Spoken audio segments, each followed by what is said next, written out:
Olá, meus queridos, tudo bem com vocês? Como é que vocês estão? Como é que tem sido essa semana?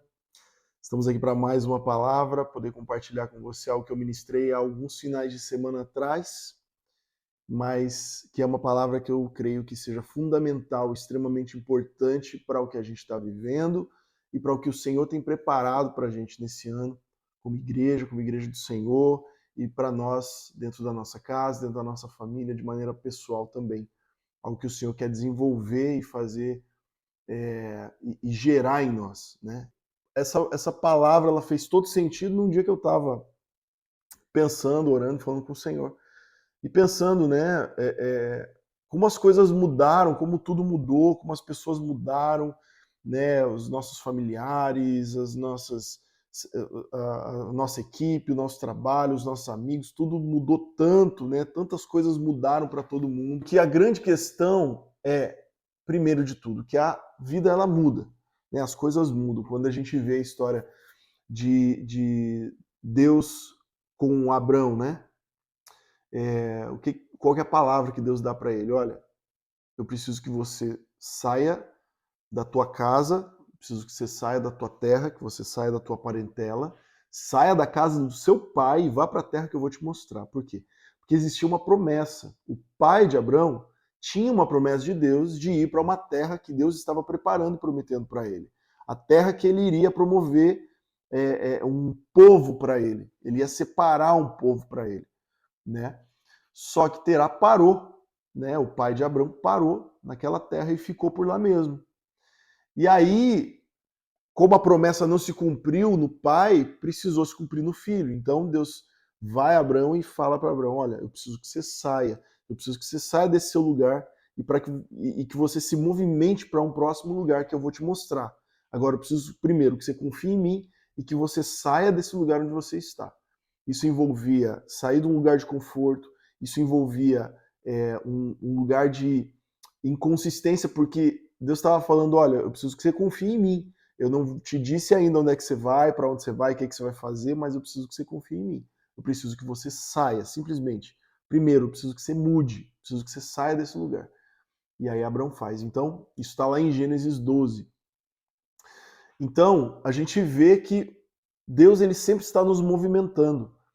E a gente, como pais, e eu creio que isso é muito importante para nós como pais, porque tudo que a gente quer fazer é desenvolver nos nossos filhos essa autonomia, né? Um sucesso, a gente pode dizer que a gente teve sucesso como pais quando a gente conseguiu desenvolver os nossos filhos ao ponto de, depois de adultos, eles poderem tomar as suas próprias decisões e decisões acertadas, né? Quando a palavra nos diz, ensina a criança no caminho certo, para que quando ela crescer, ela não se desvie desse caminho. Ou seja, se você ensiná-lo desde cedo no caminho correto, quando ele crescer, ele vai ter essa autonomia, ele vai ter essa sabedoria para conseguir tomar as decisões certas. E isso é um sinal de que você teve sucesso como pai, você teve sucesso como paternidade. Então a vida muda, e as coisas mudam, e as pessoas mudam, e os profissionais mudam, e as pessoas nas igrejas mudam, e tudo muda. Por quê? Porque a gente está em constante movimento. E isso é um bom sinal, isso não é um sinal ruim, né? Isso faz parte da vida da gente. A gente precisa estar atento e ter essa autonomia para conseguir tomar as decisões, né? Essa palavra que eu te falei em Provérbios, ela está em Provérbios 4 e é uma palavra muito significativa. Olha só, Provérbios 4, o que que fala? E veja, isso aqui é um sinal de que um pai, Davi, ensinou corretamente seu filho. Porque você vê nas palavras de Salomão que ele reconhece a sabedoria que foi transmitida pelo seu pai. Mas, ao mesmo tempo, o pai não coloca ele debaixo da asa, mas fala assim: filho, quando você tiver o seu tempo, a sua idade correta, e você tomar suas decisões, atente-se às palavras que eu disse para você. Não se desvie dessas palavras, porque elas... Por quê? Porque ele precisa provar a autoridade, porque ele precisa provar que ele estava certo. Não, porque elas vão ser benéficas para você. Eu sempre falo que as promessas e que as direções de Deus e os mandamentos de Deus, eles são prazerosos para nós, porque não porque Deus precisa afirmar ou porque ele precisa que o ego dele seja adulado através da nossa obediência, mas porque todos os mandamentos dele são benéficos para nós. São para nos afastar do pecado, para nos afastar daquilo que fere o coração de Deus e fere o nosso coração, que vai trazer coisas ruins para nós mesmos. Eu sempre pego esse exemplo, né, quando ele fala no mandamento, você não deve desejar a mulher do próximo. Num dos 10 mandamentos ele fala, não deseja a mulher do seu próximo. Por quê? Só porque você tem que obedecer? Não, porque se você desejar a mulher do teu próximo vai ficar muito bravo com você. Então, todos os mandamentos de Deus são para o nosso benefício. Então, ele como um pai, ele sempre está nos ensinando e dizendo, olha, obedeça aos meus mandamentos, obedeça aos meus caminhos, porque isso vai ser benefício para você, vai ser bom para você. Em Hebreus ele fala a respeito da disciplina, e quando ele diz assim, olha, a disciplina no momento que você está recebendo, ela nunca vai ser boa para você. Mas depois dela exercitada, ela vai gerar sobre você frutos, e frutos bons. E você vai se alegrar depois que você vê os frutos, né, da disciplina do pai para com seu filho. Então toda a disciplina e todo o ensino de Deus como pai, e de nós como filhos, e de nós também como pais, vai gerar benefícios para os nossos filhos e vai gerar neles essa autonomia para tomar boas decisões. E isso é sucesso de um pai, isso é sucesso de um líder, isso é o sucesso de um pastor. É ver que os seus discípulos, ver que que as pessoas que estavam caminhando com ele, os seus liderados, eles foram ensinados a ter autonomia e a tomar as decisões corretas e a ouvir Jesus. Isso é ser um bom pastor. Isso é ser um bom líder, é saber que os seus liderados eles tomam decisões acertadas, que eles têm autonomia para tomar suas decisões da forma correta. Isso é um bom sinal, é um sinal de sucesso. Olha só, Provérbios 4. Diz assim, o versículo 1, ouçam meus filhos a instrução de um pai, estejam atentos e obterão discernimento. O ensino que eu lhes ofereço é bom, por isso não abandonem a minha instrução. Quando eu era pequeno, ainda menino, em companhia do meu pai, um filho muito especial para minha mãe, ele me ensinava e dizia, pegue-se às minhas palavras de todo o seu coração, obedeça os meus mandamentos e você terá vida. Procure obter sabedoria e discernimento, não se esqueça das minhas palavras, nem delas se afaste. E aí ele continua dizendo, dando conselhos a respeito da sabedoria. E ele fala, ouça meu filho e aceite o que eu digo, e você terá vida longa. Eu o conduzi pelo caminho da sabedoria e o encaminhei por veredas retas. Assim, quando você por ela seguir, não encontrará obstáculos. Quando correr, não tropeçará. Ele está dizendo, olha, eu encaminhei você. Agora, quando você seguir por este caminho que eu te ensinei, você não vai encontrar muitos obstáculos e você não vai tropeçar quando você correr. Então vai ser algo bom para você. Eu te encaminhei por veredas retas. E aí é aqui nessa passagem de Provérbios 4 que ele fala, a vereda do justo é como a luz da alvorada, que brilha cada vez mais até plena claridade. Meu filho, ouça o que eu lhe digo e preste atenção às minhas palavras. Nunca perca de vista, guarde-as no fundo do coração, pois são vida para quem as encontra e saúde para o seu ser. Então, Provérbios 4 mostra a relação de um filho, o reconhecimento de um filho para com o pai, que o ensinou no caminho certo e que o deu autonomia. Tanto que você vê o quão corretamente Davi teve muitos erros, mas esse foi um acerto, porque quando você vê Deus se revelando para Salomão e dizendo, Salomão, me pede o que você quer, Salomão. E Salomão diz para ele assim, olha, Deus, eu quero sabedoria para reinar, para conduzir o reino de uma forma correta. E aí Deus fala assim, você pediu uma coisa muito boa. Você está de parabéns, Salomão, porque você pediu bem. Então esse pedir bem faz todo sentido para quando um pai está ensinando um filho. Por isso que o nosso maior foco, o nosso foco principal de ensino é ensinar as pessoas a terem um relacionamento pessoal com Jesus.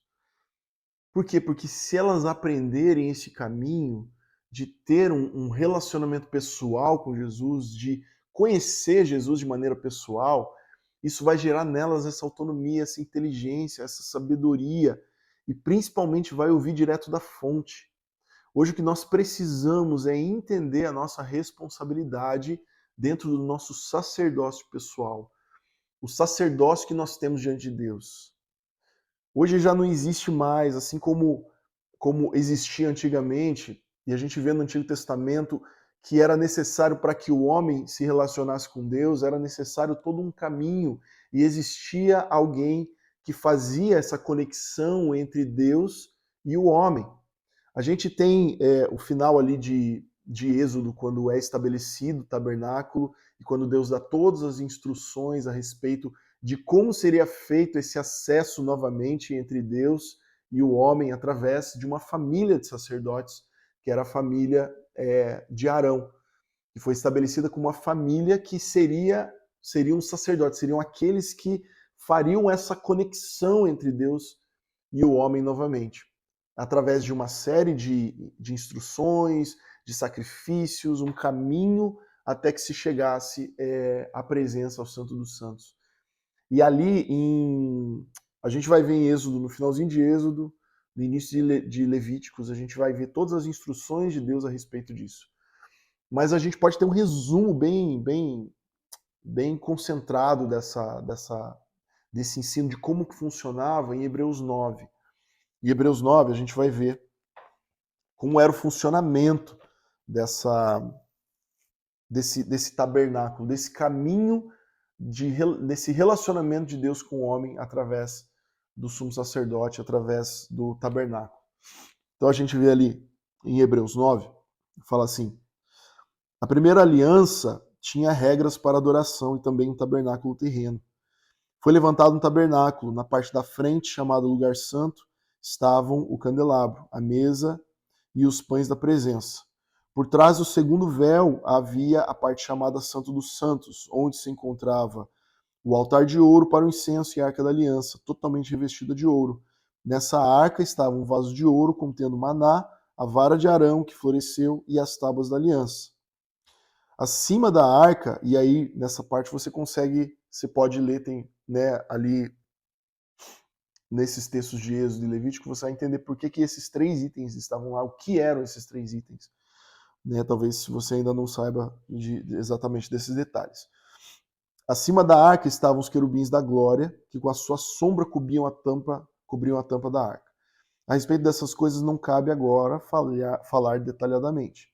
Estando tudo assim preparado, os sacerdotes entravam regularmente no lugar santo do tabernáculo para exercer o seu ministério.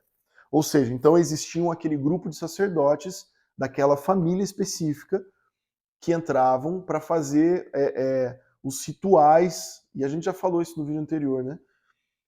Os rituais ali para preparar a presença, para preparar o ambiente, para que, então, no tempo devido, o sumo sacerdote, que era o sacerdote principal, ele pudesse acessar o Santo dos Santos, que era por trás do véu. E ali ele se encontrava uma vez ao ano, ele podia se encontrar diretamente com a presença de Deus, que se manifestava ali naquele lugar uma vez por ano. No entanto, somente o sumo sacerdote, no versículo 7, entrava no Santo dos Santos, apenas uma vez por ano, e nunca sem apresentar o sangue do sacrifício que ele oferecia por si mesmo e pelos pecados do povo que havia cometido por ignorância. Dessa forma, o Espírito Santo estava mostrando que ainda não havia manifestado o caminho para o Santo dos Santos, enquanto permanecia o primeiro tabernáculo. Isso é uma ilustração para os nossos dias, indicando que as ofertas e os sacrifícios oferecidos não podiam dar ao adorador uma consciência perfeitamente limpa. Eram prescrições que tratavam de comida, bebida, cerimônias. Essas ordenanças foram impostas até o tempo da nova ordem. Ou seja, existia um tempo em que esses rituais eram necessários, mas apenas para gerar uma consciência, apenas para gerar um entendimento do caminho que era necessário, mas ainda sem gerar devidamente uma consciência perfeitamente limpa. Esses rituais eles não eram suficientes para realmente redimir o homem. Eles eram apenas rituais que Deus havia imposto para que ele pudesse continuar se manifestando no meio do povo e o povo entendesse que existia um caminho de retorno a Deus. Então o povo obedecia as instruções, existia o sumo sacerdote, os sacerdotes, né? E aí, dentro dessa nova ordem que foi estabelecida por meio de Jesus, é que as coisas mudaram. Então você sabe, quando Jesus morreu, foi estabelecido, foi consumado o Cordeiro perfeito morreu para substituir, ou seja, para definitivamente derramar o sangue, o último sangue, o sangue que era completamente suficiente para perdoar todos os pecados, para inutilizar a partir de agora todos esses rituais que aconteciam até aquele momento. E quando isso aconteceu, quando o sangue santo de Jesus foi derramado, então o véu se abriu. E agora, o véu aberto era um sinal de que o acesso estava livre para com Deus. Então, agora o homem não precisava mais do véu, ele não precisava mais, porque um novo sumo sacerdote havia assumido o lugar, que era Jesus Cristo. E ali em Hebreus, você vai ler Hebreus 8, Hebreus 7, você vai ver todos esses detalhes falando, explicando extensivamente a respeito desse novo sacerdócio que foi estabelecido por Jesus. Ele como sumo sacerdote e estabelecendo agora os seus filhos como sacerdotes diante de Deus. Olha só, a gente vê lá em Isaías 61, existia uma profecia em Isaías 61. Deixa eu ver se eu acho aqui Isaías 61. Aqui. Isaías 61, olha só o que diz. Entre várias coisas, Isaías está profetizando a respeito desse Messias que iria chegar. Então ele estava falando a respeito do Messias.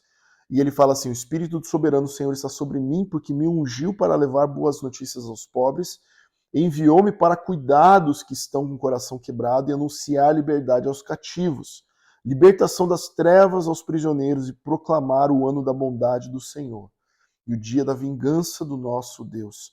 Óleo de alegria em vez de pranto, manto de louvor em vez de um espírito deprimido. Né? E ele vai falando várias coisas, e entre essas coisas, olha o que ele fala no versículo 6. Vocês serão chamados sacerdotes do Senhor, mas vocês serão chamados sacerdotes do Senhor, ministros do nosso Deus. Ou seja, o Messias não somente traria essa libertação, mas ele estabeleceria uma nova ordem de sacerdotes. E o sacerdote era nada mais do que aquele que tinha acesso a Deus, aquele que ministrava perante o Senhor, aquele que ministrava perante Deus. E aí em Lucas 4, capítulo 4, versículo 17, aliás, a partir do versículo 14, olha só, Lucas 4, 14 fala assim: Jesus voltou para Galiléia no poder do Espírito e toda aquela região se espalhou a sua fama. Ensinava nas sinagogas e eles o elogiavam.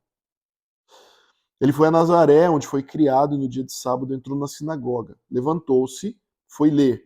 Foi-lhe entregue o livro do profeta Isaías. Abriu e encontrou o lugar onde estava escrito. Aí a profecia de Isaías 61. O Espírito do Senhor está sobre mim, porque ele me ungiu para pregar as boas novas. E ele continua falando. E aí no versículo 20 ele fala: então fechou o livro, devolveu o assistente e assentou-se. Na sinagoga todos tinham os olhos fitos nele. E ele começou a dizer-lhes: hoje se cumpriu a escritura que vocês acabaram de ouvir. O que Jesus estava dizendo? Em mim, hoje, a profecia de Isaías 61 está se cumprindo sobre vocês. Ou seja, tudo que Isaías profetizou, inclusive a respeito dos novos ministros e sacerdotes de Deus, que somos eu e você a partir desse tempo. Ele estava falando, estão se cumprindo através de mim. E o Senhor não somente prometeu, não somente caminhou por essa terra, como ele cumpriu através do derramar do seu sangue, da sua ressurreição. E agora, sentado ao lado do Pai, hoje ele reina e ele é o sumo sacerdote, ele é o acesso direto ao Pai. Ele é o caminho, a verdade e a vida. E ninguém chega ao Pai senão por meio de Jesus. Senão por meio de Jesus. Ele é o sumo sacerdote, como Hebreus vai nos dizer. Ele agora é o sumo sacerdote. E nós, como seus filhos, somos os seus sacerdotes. Olha só. Capítulo 2 de 1 Pedro, versículo 9, vai dizer o seguinte, olha. Vocês, porém, são geração eleita, sacerdócio real, nação santa, povo exclusivo de Deus, para anunciar as grandezas daquele que os chamou das trevas para a sua maravilhosa luz. Vocês antes nem sequer eram povo, mas agora são povo de Deus. Não haviam recebido misericórdia, mas agora receberam. O que Pedro está dizendo é, vocês são o sacerdócio real, vocês são a geração eleita, vocês são a nação santa. Então, tanto Jesus quanto Pedro está dizendo, olha, agora existe um novo sacerdócio e vocês são parte desse sacerdócio. Então, o que é esse sacerdócio que nós estamos falando, esse sacerdócio pessoal? É esse entendimento de que agora nós temos o caminho livre, liberado para um relacionamento com Deus. Efésios 3,12 vai dizer a respeito disso. Ele vai pontuar. Em Hebreus, no capítulo 10, também vai falar a respeito disso. Olha só. Capítulo 10, versículo 19 a 25, vai dizer assim, ó. Portanto, irmãos, temos plena confiança para entrar no Santo dos Santos pelo sangue de Jesus, por um novo e vivo caminho que ele nos abriu por meio do véu, isso é, o seu corpo.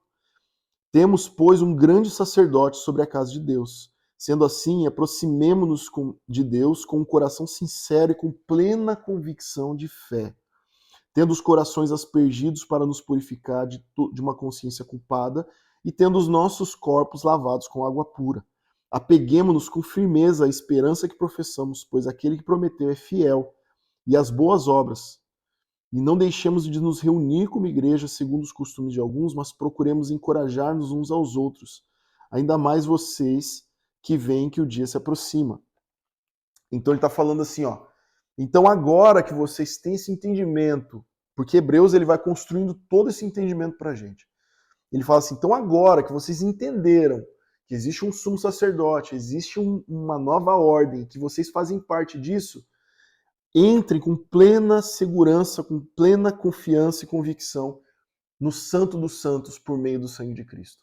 Acessem e façam isso com convicção, com fé, com coração sincero. Apegue-se com firmeza à esperança que vocês professam. Não deixem de encorajar uns aos outros e conviver como igreja, porque isso tudo ele vai gerar em vocês um cumprimento do papel que vocês têm como sacerdotes. Isso tudo vai desenvolver em vocês esse papel, esse ministério que é o ministério sacerdotal, que é pessoal e que faz parte da vida de vocês. Então, por isso é tão importante a gente entender e assumir o nosso lugar como sacerdotes de Deus. E como nosso sacerdócio pessoal, o nosso relacionamento pessoal com Jesus. Olha o que acontece muitas vezes, e é isso que a gente vê no geral. É que muitas vezes a gente foi acostumado a ser alimentado, a gente foi acostumado a depender o nosso relacionamento com Deus de outras pessoas. E a gente, sem perceber, e muitas vezes você sem perceber, está vivendo dentro dessa realidade onde outros precisam te alimentar, onde você só se alimenta no domingo, no culto de domingo ou no culto de sábado, quando o Senhor está te chamando para algo muito maior do que isso. Ele está falando, olha, você tem livre acesso, agora é você que precisa ter esse relacionamento comigo, você precisa ter essa autonomia de relacionamento comigo. E sabe o que acontece na grande maioria das situações? Uma pessoa, um cristão comum, ele está constantemente acostumado a ser alimentado. Então, quando ele quando ele deixa de ser alimentado em determinado lugar, ou por frustração, ou por decepção, ou por qualquer outra situação, ele deixa de ser alimentado em um lugar, ele começa a buscar outro lugar. Então esse ciclo ele nunca termina, porque você sempre está achando que a resposta vai ser porque aquela igreja, aquele pastor, aquele líder, aquele pai, ele não foi suficiente para você, ele não te alimentou o suficiente, ele não está te dando comida suficiente. Então você sai desse lugar e vai para outro lugar, para ver se você encontra comida em outro lugar. E aí você chega, você até fica por um tempo ali, de repente você percebe que ali já não está mais te alimentando, e você vai para outro lugar. E esse ciclo constante de buscar pessoas que te alimentem nunca vai gerar em você a autonomia que Deus está te chamando para ter. Porque essa revelação, esse entendimento de que você tem um sacerdócio pessoal e que Jesus se relaciona diretamente, pessoalmente com você, e de que você precisa aprender a se alimentar da fonte e não só ser alimentado, isso eu não estou falando que nós não precisamos de pessoas, eu já vou entrar nesse assunto. Mas você precisa entender a sua responsabilidade na sua alimentação, no seu relacionamento pessoal com Jesus. Porque só nesse relacionamento pessoal você vai aprender a discernir de maneira autônoma. Por quê? Porque por causa do teu relacionamento com Jesus, ele vai te gerando pessoalidade com Jesus. Você vai ouvindo, você vai entendendo, você vai tendo revelação, e isso vai te gerar a autonomia para você tomar suas decisões, inclusive para você discernir coisas espiritualmente. 1 Coríntios vai dizer, no capítulo 1, capítulo 2, vai dizer que o homem espiritual, ele discerne as coisas espiritualmente, e de ninguém é discernido. Por quê? Porque ele discerne diretamente da fonte coisas espirituais. Né? E isso não gera, quando um homem é realmente espiritual, isso não gera nele orgulho, porque aí você precisa também tirar essa visão de que um homem espiritual é um homem que não ouve ninguém. Aí a gente vai entrar nesse ponto. Porque um homem espiritual não é um homem que não ouve ninguém, que não precisa de ninguém. É um homem que se submete a autoridades, é um homem que se submete à liderança, é um homem que tem pai, é um homem que tem mentor. Olha só o que vai dizer lá em 1 Coríntios, capítulo 4, versículo 14. Olha só o que diz. Não estou tentando envergonhá-los ao escrever essas coisas, mas procuro adverti-los como a meus filhos amados. Embora possam ter 10.000 tutores em Cristo, vocês não têm muitos pais, pois em Cristo Jesus eu mesmo os gerei por meio do Evangelho. Portanto, suplico-lhes que sejam meus imitadores. O que Paulo está dizendo? Olha, vocês podem ter muitos tutores, mas vocês não têm muitos pais. Aí a gente tem um entendimento claro do que é ser pai. Ser pai é exatamente essa questão de você gerar filhos. E o pai que gera filhos, o pai, ele cumpre com o propósito com o seu filho. Ele entende o propósito do filho e ele direciona, ele gera a plataforma para o filho crescer, para o filho se desenvolver. Ele gera proteção, ele coloca o filho no lugar de proteção, mas não opressão, mas proteção no sentido de realmente cobri-lo, de ajudá-lo, de ensiná-lo, de exortá-lo, de corrigi-lo, mas também de impulsioná-lo. E ele também vai gerar provisão para o filho. Ele vai prover caminhos para que o filho possa se desenvolver e possa crescer. Então, o que Paulo está dizendo? Olha, vocês podem ter 1000 tutores, mas vocês também precisam de pais. Agora, a gente precisa ter o cuidado de não colocar, isso é um detalhe apenas, de não colocar mentores no lugar de pais e de não colocar pais no lugar de mentores. Então, de você conseguir classificar quem é quem na sua vida. Mas isso você só vai ter discernimento e condição de classificar cada uma das posições de cada pessoa na sua vida, se você tiver autonomia e tiver relacionamento com Jesus. Por isso que tantas pessoas vivem escravizadas pela religião, porque se as pessoas tivessem esse entendimento de que elas podem ter um relacionamento pessoal com Jesus e podem ouvir de Jesus, então elas teriam condições de discernir essas coisas, de discernir espiritualmente, discernir inclusive aqueles que querem aprisioná-las dentro da religião, dentro da estrutura, dentro de seitas, as pessoas que querem escravizá-las, que querem condicioná-las e fechá-las dentro de uma caixa. Quando Jesus está falando, olha, eu fiz de tudo para que vocês pudessem estourar a caixa, sair da caixa e pudessem viver uma vida de liberdade. Agora não entrem de novo nesse jugo, não entrem novamente nesse jugo de escravidão. É o que a palavra nos diz. Não entrem novamente nesse jugo de escravidão. Não se submetam novamente a esse jugo. Vocês foram chamados para ser livres. Vocês foram chamados para ser livres. E ser livre é ter autonomia para tomar suas decisões com sabedoria. Por isso que o Senhor está nos chamando para esse sacerdócio pessoal, para esse relacionamento pessoal, e é isso que você precisa. Por isso que as pessoas acabam condicionadas a ficar buscando sempre um lugar que vai alimentá-las, e elas nunca conseguem encontrar um lugar, porque nunca vai ser suficiente, porque o alimento que você precisa, ele está na fonte, é só Jesus que pode dar para você. Eu não tenho condições de te dar, nenhum pastor, nenhum líder, nenhum mentor tem condições de te dar o que só Jesus pode te dar. E isso você só vai encontrar num relacionamento pessoal com Jesus. 1 Coríntios capítulo 3 também vai falar a respeito disso. Olha só o nível de situações que estava acontecendo na igreja de Corinto e que Paulo precisa trazer uma palavra de direção. Irmãos, Não lhes pude falar como espirituais, mas como carnais, como crianças em Cristo. Dei-lhes leite e não alimento sólido, pois vocês não estavam em condições de recebê-lo. De fato, vocês ainda não estão em condições porque ainda são carnais. E olha o que ele continua dizendo, porque visto que há inveja e divisão entre vocês, não estão sendo carnais e agindo como mundanos? Pois quando alguém diz eu sou de Paulo e outro diz eu sou de Apolo, não estão sendo mundanos? Afinal de contas, quem é Apolo? Quem é Paulo? Apenas servos por meio dos quais vocês vieram a crer, conforme o ministério que o Senhor atribuiu a cada um. Eu plantei, Apolo regou, mas é Deus quem fez crescer. De modo que nem o que planta, nem o que rega são alguma coisa, mas unicamente Deus que efetua o crescimento. O que planta e o que rega tem um só propósito, e cada um será recompensado de acordo com o seu próprio trabalho. Pois nós somos cooperadores de Deus. Vocês são lavoura de Deus e edifício de Deus. Conforme a graça de Deus que me foi concedida, eu, como sábio construtor, lancei alicerce e outro está construindo sobre ele. Ou seja, ele está falando de uma ordem. Olha, vocês estão caminhando com pessoas.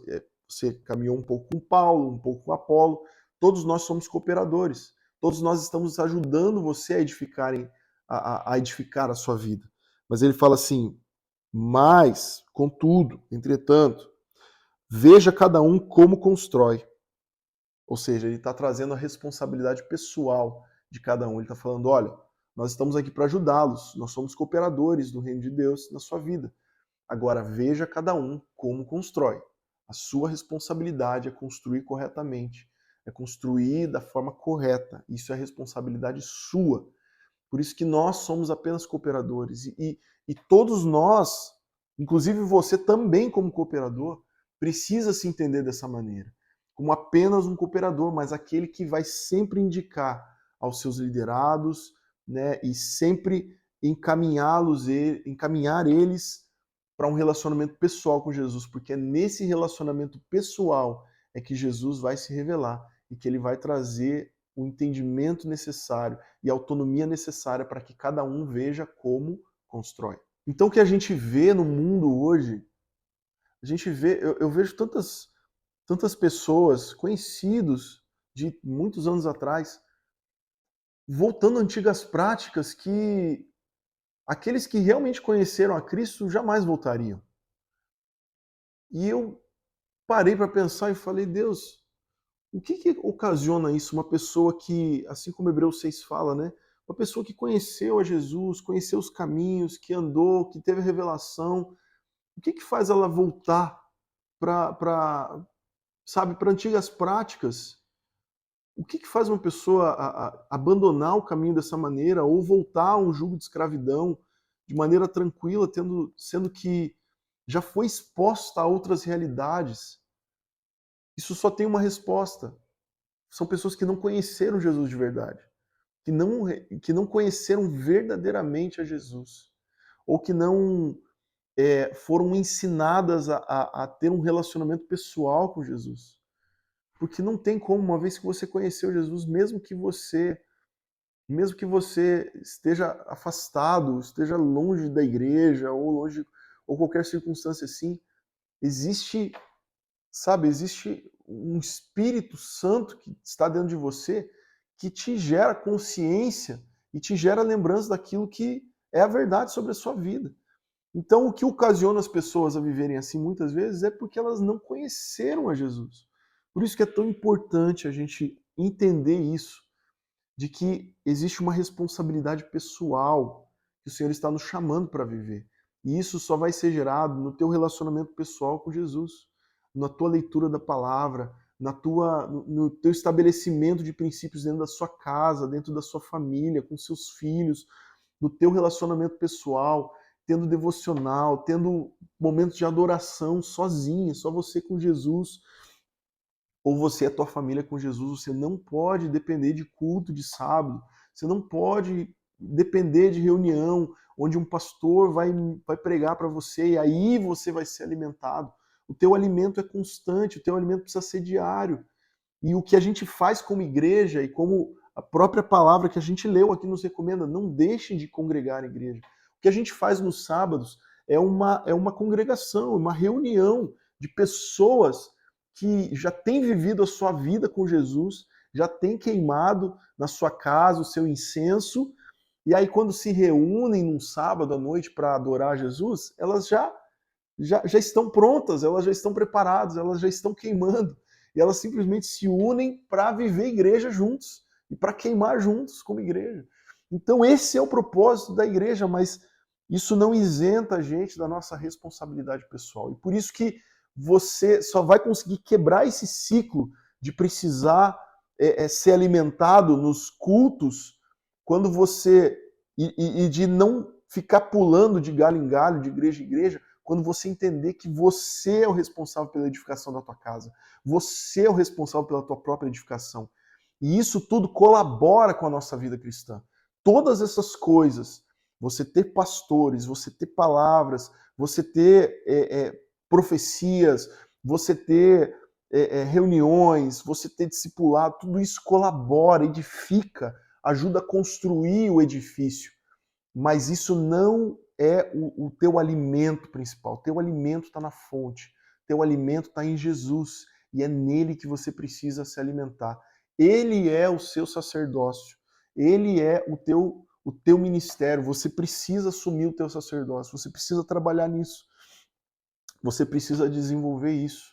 Para que você possa quebrar esse ciclo e você possa realmente estar no lugar certo, fazendo a coisa certa, com as pessoas certas, porque Deus já te deu um caminho, porque Ele te mostrou o propósito, e porque você está naquele lugar fazendo aquelas coisas, porque existe um propósito de Deus, revelado de Deus para você. Mas porque isso foi gerado no teu íntimo, isso foi gerado no secreto, isso foi gerado no teu relacionamento pessoal com Jesus. Eu quero fechar com essa palavra, Gálatas 4, capítulo 4, versículo 1. Gálatas 4, versículo 1 diz assim, ó: Digo, porém, que enquanto o herdeiro é menor de idade, em nada difere de um escravo, embora seja dono de tudo. No entanto, ele está sujeito a guardiães e administradores no tempo determinado por seu pai. Assim também nós, quando éramos menores, estávamos escravizados aos princípios elementares do mundo. Ele está falando, antes de vir Jesus, vocês ainda estavam debaixo de tutores, ou seja, dos sacerdotes, da família sacerdotal, do tabernáculo. Vocês ainda estavam escravizados, ou seja, vocês nada diferenciavam-se de escravos. Porque um herdeiro menor de idade, ou seja, um herdeiro infantil, um herdeiro imaturo, ele ainda não tem condições de tomar a sua herança. Ele ainda precisa de tutores que o ensinem, que cuidem da sua herança por ele. Mas, quando chegou a plenitude do tempo, ou seja, a vinda de Jesus, Deus enviou seu filho, nascido de mulher, nascido debaixo da lei, a fim de redimir os que estavam sob a lei, para que recebêssemos a adoção de filhos. E porque vocês são filhos, Deus enviou o Espírito do seu Filho ao coração de vocês, e ele clama, Abba, Pai. Assim você já não é mais escravo, mas é filho. E por ser filho, Deus também o tornou herdeiro. Quando nós entramos e entendemos isso, e só entendendo de verdade e assumindo o nosso lugar de verdade, é que nós vamos poder sair do lugar de escravos, de menores de idade, maturos, crianças, para assumir a nossa herança, para assumir o nosso lugar em Deus e para tomar a nossa herança, que Deus nos prometeu. Ele falou, se você é filho, então você também é herdeiro, eu tenho uma herança para você. Mas você só tem condições de assumir essa herança definitivamente se você tiver idade suficiente para assumir a sua herança. E essa idade, essa autonomia vem com a maturidade, com o amadurecimento. E isso só vai vir no momento em que você entender o seu lugar dentro do relacionamento com Jesus e assumir o seu sacerdócio pessoal com Jesus. E você começar, então, a realmente viver essa verdade, desse relacionamento pessoal com Jesus. Só dessa maneira você vai ter condições de assumir definitivamente a tua herança. E você vai finalmente poder viver a plenitude daquilo que Deus tem para sua vida, para sua casa, para sua família, para o seu propósito, para o seu ministério, para aquilo que Deus te chamou para viver e para ser. Somente você entendendo e assumindo o seu lugar dentro desse relacionamento com Jesus, do seu sacerdócio. O Espírito de Deus está em você e é Ele que testifica no seu coração que você é filho de Deus e que você é herdeiro de Deus. Então, alimente, permita que o Espírito ministre ao seu coração, permita que, sabe, que o seu relacionamento diário com Jesus gere para você autonomia e discernimento e te torne um homem maduro, uma mulher madura, espiritual, de maneira que você saiba conduzir a sua casa, a sua família, os seus filhos de uma maneira assertiva, dentro dos propósitos, dos caminhos de Deus e daquilo que Deus planejou para sua casa e para sua família. Esse é o propósito, no final das contas, é gerar filhos. E nós aqui, como igreja, como pastores, como líderes, o nosso papel não é formar simplesmente um corpo, mas é te ajudar a viver a tua herança, a tocar a tua herança, chegar na sua herança. Esse é o nosso papel. O que nós queremos é te ajudar a chegar na tua herança, a te ajudar a viver o teu propósito, o teu chamado e a assumir verdadeiramente a tua herança. Esse é o propósito e é isso que nós queremos. Mas você tem o seu papel e a sua responsabilidade como sacerdote, porque agora você faz parte desse sacerdócio. Você é geração eleita, sacerdócio real, nação santa. Você é povo adquirido de Deus para viver todas as promessas de Deus. Mas é sua responsabilidade assumir o seu lugar e começar a caminhar e começar a se relacionar como um sacerdote de Deus que tem relacionamento pessoal com Jesus, que tem relacionamento pessoal com Deus por meio de Jesus Cristo. Amém? E eu creio, nós cremos que esse ano será um ano especial na sua vida. Será um ano transformador na sua vida. Você vai viver coisas que você não viveu até hoje e que você vai viver nesse ano. Mas essa é uma das chaves, talvez a principal de todas as chaves é essa. O teu sacerdócio pessoal. Cuide do seu sacerdócio pessoal com Jesus. E aí você vai começar a ver, a ter autonomia, a discernir os caminhos de Deus para a sua vida. E assim, o Senhor vai começar a te conduzir ainda mais nos caminhos dele. Em nome de Jesus. Amém? Deus te abençoe, que essa semana seja tremenda na sua vida e que você possa realmente assumir o seu lugar de filho, de sacerdote diante do Senhor, por meio de Jesus.